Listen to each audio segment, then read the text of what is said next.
उपाध्यक्ष महोदय, दूसरी बात मैं संचार विभाग के संबंध में कहना चाहता हूँ। अभी मैं देहात गया हुआ था।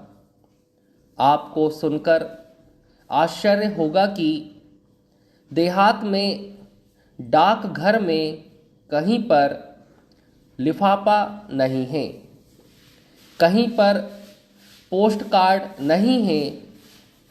हमने कई मील की दूरी पर तीन डाकघरों में पता किया तो मालूम हुआ कि तीनों में कहीं लिफाफा नहीं है तो कहीं पोस्ट कार्ड नहीं है, और आप मांग कर रहे हैं कि हमें इतना पैसा चाहिए। तो इतना पैसा आपको किस आधार पर दिया जाए?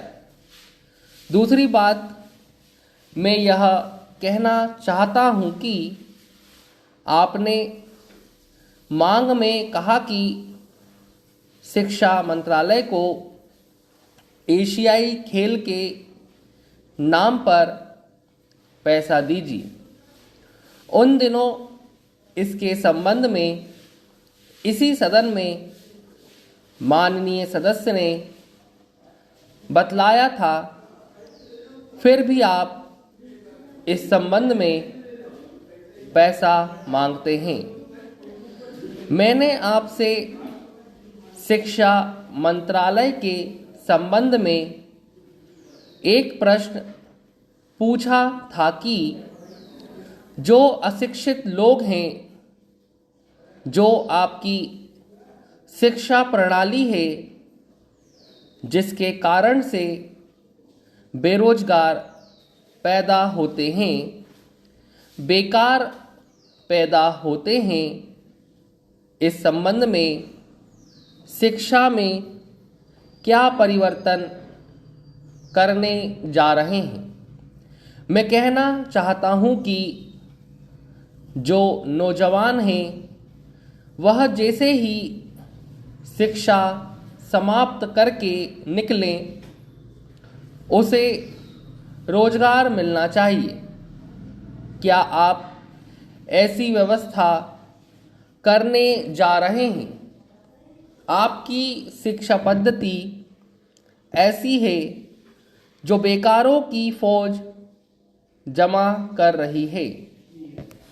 इस हिंदुस्तान में 2/3 लोग अशिक्षित हैं और 60 लाख लोग शिक्षित बेकार हैं। जहां उनकी फौज इस तरह से खड़ी होती जा रही है, उनके लिए आपके पास पैसा नहीं है कि आप उनको किस तरह से शिक्षा में आमूल परिवर्तन करके शिक्षित करें। आपके पास पैसा तो है, परंतु एशियाई खेल के नाम पर है।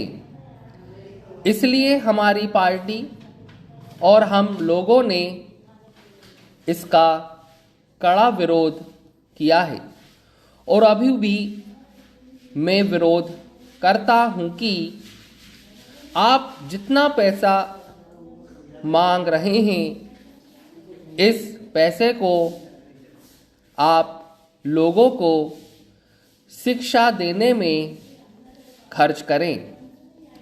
शिक्षा ऐसी हो कि उसका भविष्य निश्चित हो सके। उसका भविष्य जो अंधकार में है, उसको एक आशा की किरण दिखाई पड़े।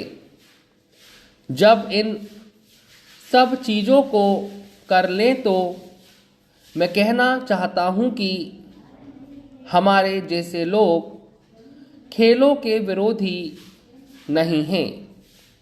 हमें आवश्यक वस्तुएं और इसके साथ ही 2 वक्त की रोटी भी